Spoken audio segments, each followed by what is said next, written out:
Não é pequeno o risco de a reforma tributária, que em algum momento será aprovada, piorar as coisas.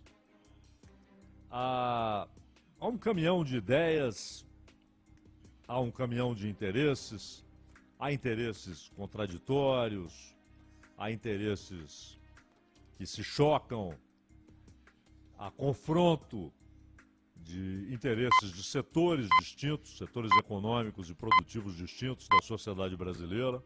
Quem vai perder, quem vai ganhar. O governo parte sempre da ideia de que a reforma não pode resultar em perda de arrecadação, ou seja, é preciso que seja garantida a arrecadação média e provavelmente com uma outra ideia de que ela cresça, de que ela seja ainda maior. E se você vai fazer uma mudança no sistema tributário, partindo da ideia, da premissa de que não pode haver perda de arrecadação, é claro que se algum setor vai pagar menos, alguém vai pagar mais, já que no final o número não pode ser menor que antes e, de preferência, será maior do que antes. E também há o risco de que a preservação ou até o aumento da arrecadação da União resulte, pelos novos mecanismos de distribuição, em perda para os municípios, o que é gravíssimo. Todas essas possibilidades estão aí, nenhuma delas foi removida. Não há garantia de que os municípios não arrecadarão menos e não há garantia de que alguns setores serão punidos para que outros tenham algum alívio. Então, seria apenas um movimento que deslocaria o objeto da injustiça e não o fim da injustiça. Além disso, há um problema específico com a questão do consumo. A tributação sobre o consumo, ela acaba tendo o mesmo resultado que a inflação. Ou seja, ela pune o mais pobre e ela acaba punindo, e aí sendo coerente com a insanidade do sistema tributário brasileiro, ela continuará punindo, embora por outros caminhos, quem trabalha, quem produz. E quando a gente diz quem trabalha e produz, não é só o trabalhador, não é só o operário, o camponês, é também quem investe em produção, quem coloca o capital para produzir riqueza, riqueza social, e não apenas retorno financeiro. Em vez de optar pelo rentismo, o sujeito opta pela produção de riqueza, que é também riqueza social. E isso é punido no Brasil. A tradição do sistema tributário brasileiro, e isso principalmente do final dos anos 80 para cá, e com impulsos notáveis, lamentavelmente notáveis, desde o governo Fernando Henrique, aliás, com algumas particularidades do governo Fernando Henrique, mas é a punição ao trabalhador, é a punição ao empreendedor, ao empresário, é a punição a quem trabalha, a quem produz, que é quem paga a conta. É quem paga a conta.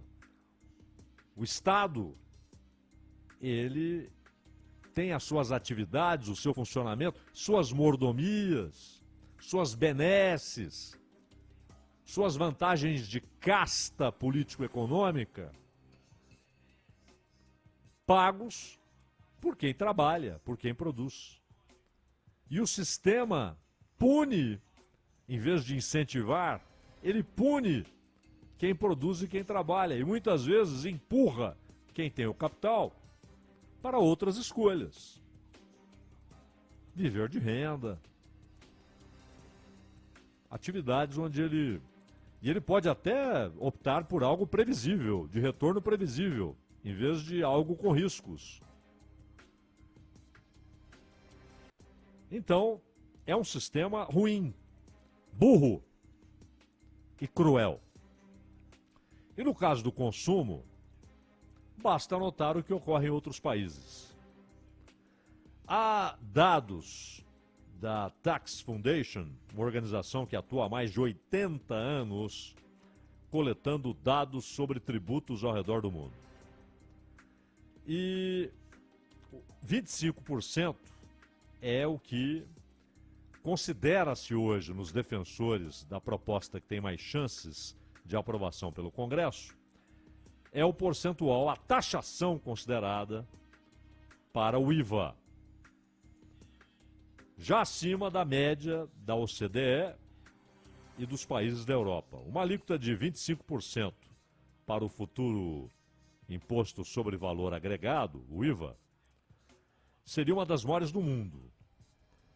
E a taxação que viria por meio desse futuro imposto sobre o consumo foi citada pelo Bernard Api, que é, desde o início da mais recente discussão sobre reforma tributária, ele é um dos autores de dos projetos, de uma das propostas para a reforma tributária, e hoje é secretário extraordinário do Ministério da Fazenda, sob o comando do Haddad. E eu digo que ele é o autor de uma das propostas mais recentes e um dos mais atuantes participantes da discussão mais recente, porque essa discussão é antiquíssima. Essa discussão, ela passa a ser considerada como prioritária desde o governo José Sarney. Mas só isso, só discussão. E as reformas que houve desde então, todas elas reforminhas, todas elas insignificantes ou reformas que pioraram o sistema tributário brasileiro. Então, essa atual discussão, infelizmente, ela veio com ares de reforma para valer, não de puxadinho. Não é mais aquele puxadinho feito pelo Fernando Henrique, feito pelo Lula. É agora uma grande reforma. Porém, embora ela de fato traga mudanças relevantes, ela não altera esse cerne conceitual errado, insano da política tributária brasileira, e mais do que isso, ela pode piorar o sistema tributário. Melhorar no sentido de desburocratizar, de reunir impostos em um só. Então você desburocratiza, você reduz custos, principalmente de grandes empresas, que têm de lidar com uma série de tributos. Mas o essencial em política tributária é, primeiro, o senso de justiça, a procura pela justiça, para que haja um sistema tributário que jamais fuja desse norte. Um sistema que procura ser justo, que tenta ser justo. E não um sistema que tem a injustiça como pilar, como fundamento, que é o que acontece no Brasil. E o segundo ponto é que haja retorno para quem paga. E o que nós temos no Brasil, em termos de retorno? Já falamos sobre isso. Mas ainda sobre Bernardo Api, ele diz que todo desenho é feito para manter a carga tributária, sem aumento, mas também sem perda. E diz, o consumo já é muito tributado no Brasil. Com a manutenção do peso dos impostos sobre o consumo, os mais pobres são os mais atingidos, os mais apenados, porque proporcionalmente o custo do consumo é maior, claro, para a população com menos renda. Isso é óbvio. Por isso, por outros caminhos, a inflação é arrasadora. A partir de certo nível, é arrasadora para o pobre. Porque ela atinge o que ele consome para a sobrevivência. Não é o consumo adiável. Não é um negócio que pode esperar. É comida. É eletricidade, é água, é transporte, é remédio. Nada disso pode ser adiado. Não, esse remédio aí que o médico receitou, que é imprescindível para lidar com tal doença, deixa para depois. Aliás, ainda que fosse possível deixar para depois, não adiantaria. Não adiantaria, porque todo ano você tem aumentos acima da inflação, aumento real no preço dos medicamentos. Então ele nunca vai alcançar. E claro, ele precisa comprar o remédio agora. A comida não é adiável. Vamos deixar para comer daqui a 2 meses? Não é a mesma coisa do sujeito que pode dizer, vamos deixar a viagem internacional para Paris, ou para Oslo, ou para Lisboa, ou para Berlim, ou para Munique, ou para Londres, para daqui 6 meses. Não dá para dizer, vamos deixar o almoço para daqui 3 meses. Não dá. Então é completamente diferente a maneira como a inflação e a tributação sobre consumo atingem ricos e pobres. Inflação e tributação sobre consumo. É completamente diferente. E vamos deixar para daqui 1 ano a compra daquelas joias? Vamos? Não. Não dá para fazer a mesma coisa com eletricidade, água, comida, e transporte e remédio. Então, o impacto é completamente diferente. E olha, o sistema tem a injustiça como um dos cernes.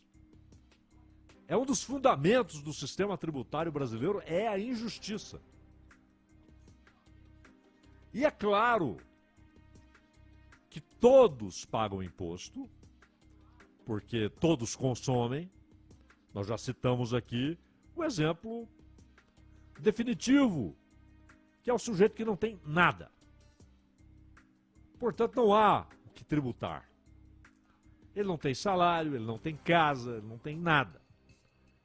Ele tem a roupa do corpo e muitas vezes essa já se desintegrando. Mas ele come, se ele não comer, ele morre. E aí, muitas vezes, em vez de ganhar a comida, que já foi tributada, então aquele consumo já foi tributado, ele ganha um dinheiro para comer. E aí, quando ele vai à venda, à padaria, e compra lá um pão com manteiga, ou compra uma coxinha, ou uma empadinha, ele é tributado.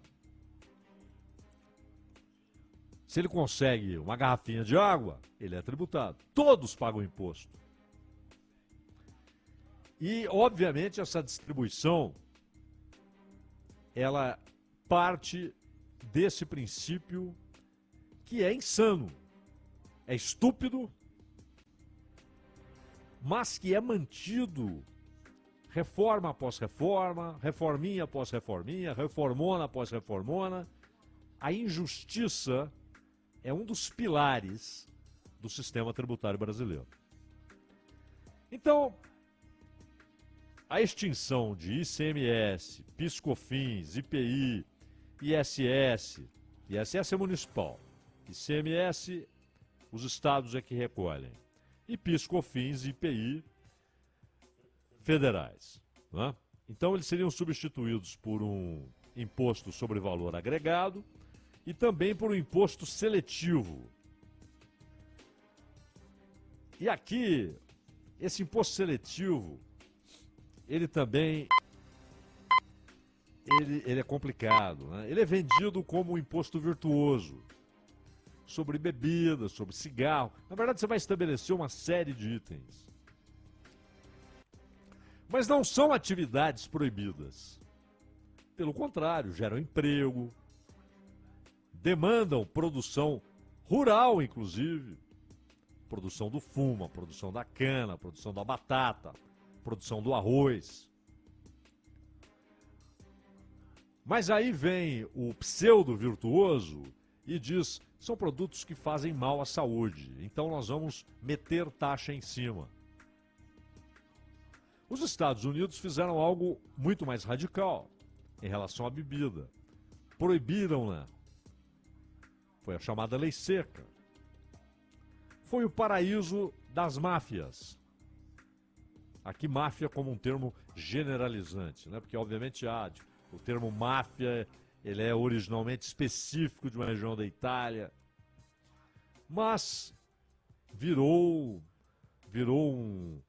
um termo que é utilizado para diversas organizações criminosas, né? E, inclusive na Itália, as pessoas falam genericamente máfia. Mas o que importa é que isso foi o paraíso das máfias. O paraíso dos Al Capones. Porque a proibição levou à venda clandestina, ao contrabando de insumos e à venda clandestina. E claro, se não era mais o sujeito regularizado, pagando impostos, restrito por leis, vendendo bebidas, era o vale-tudo. As máfias controlavam cidades ou pontos de cidade, havia os embates entre elas por pontos importantes nas cidades maiores, Nova York, Chicago, Los Angeles. E nenhum controle sobre a qualidade do produto. Qualquer porcaria engarrafada era vendida como uísque escocês. E o sujeito lá que não tinha onde comprar, porque a venda estava proibida, comprava, às vezes até porque dominado pelo vício, etc, comprava. Sem nenhum controle, se passou mal, tal, não tem a quem reclamar. Não, é que eu tomei um uísque, mas não pode tomar uísque. Então a lei seca produziu o comércio paralelo, sem controle do Estado e controlado por máfias. E o imposto alto pode ter efeitos parecidíssimos, por exemplo, no caso do cigarro. Um crescimento gigantesco daquilo que já existe há décadas, que é o contrabando. Exatamente para escapar do imposto alto, você tem o contrabando. Mas os caras querem vender como algo virtuoso. Nada, eles querem aumentar a arrecadação. Esse é o objetivo. A média do imposto sobre valor agregado nos países da OCDE, aquele que o Brasil tenta ser aceito como sócio, né? Eu me lembro sempre do Burle Marx, que dizia, que Burle Marx, do Groucho Marx. Burle Marx é o grande paisagista. O Groucho Marx dizia, eu não entraria para um clube que me aceitasse como sócio, né? E o Brasil tenta entrar ali para a OCDE. A taxa padrão média da União Europeia é de 21%. Portanto, 6 pontos percentuais acima da taxa mínima do IVA exigida pela regulamentação da região. A taxa média é 21%. Japão, 10%. Hungria, que tem o maior do mundo, maior IVA do mundo, 27%. Croácia, Dinamarca, Suécia, 25%. Luxemburgo, 16%. Malta, 18%. Alemanha, 19%. Os Estados Unidos não têm o IVA nacional. Você tem impostos estaduais parecidos, porque cada estado decide. Tem imposto que é cobrado num estado, não é cobrado em outro. É uma federação. Mas a média, considerando que os estados cobram, aqueles que cobram, a média é de 7,4%. Claro, existem os impostos federais lá, aí não cabe a estado decidir se tem, se não tem. É imposto federal, imposto de renda, por exemplo. É nacional, claro. Mas há estados que têm impostos que outros não têm. Mas na média, considerando os que têm esses impostos parecidos com o IVA, a média é de 7,4%. Mas além do IVA, que vai afetar o consumo, esse assunto já está marcado aí para ser discutido no Congresso, porque a PEC 110, que iniciou a tramitação pelo Senado, e a 45, que iniciou a tramitação pela Câmara. Tentam fazer ali um combinado, não é? Mas há outras questões a serem consideradas nessa discussão. E uma delas, por exemplo, é uma proposta que é levada ao Congresso pela Brascom, que é a Associação das Empresas de Tecnologia da Informação e Comunicação, que defende a unificação de 6 impostos, a desoneração da folha de pagamento, mas também o retorno da contribuição sobre movimentação financeira. E propõe a extinção de contribuições de intervenção no domínio econômico. Aqui há 2 ideias boas. O fim dos CIDs, que acabam sendo intervenções. Olha só a subjetividade desse troço. Contribuições de intervenção no domínio econômico. Mete no combustível, cobra ali, cobra colar, chama de contribuição, o que sugere algo passageiro, depois vira algo permanente. Tem de acabar com esse troço. E a ótima proposta de desonerar folha de pagamento. É um crime taxar folha de pagamento. Essas 2 propostas são boas. Porém, retorno de contribuição sobre movimentação financeira. Olha, esse tipo de cobrança só faz sentido se você conseguir, ninguém conseguiu ainda, né? Mas se você conseguir um sistema de um imposto só, desaparecem todos os outros, e aí você tem a cobrança em cima das movimentações financeiras. Agora, como uma tributação a mais, porque segundo o que estão propondo, isso atingiria até o PIX. Mas nessa proposta, os tributos seriam unificados em um imposto sobre bens e serviços, como está lá nas 2 PECs. Alíquota de 23,61. Seriam unificados ICMS, ISS, IPI, PIS e COFINS, CIDs, mas com CMF. E para substituir a arrecadação da folha de pagamento, um CMF de 0,11, que seria cobrado sobre qualquer transação financeira, inclusive compra no cartão de crédito e débito, e poderia incidir sobre o PIX. Essa ideia não é boa. É uma reedição da velha CPMF e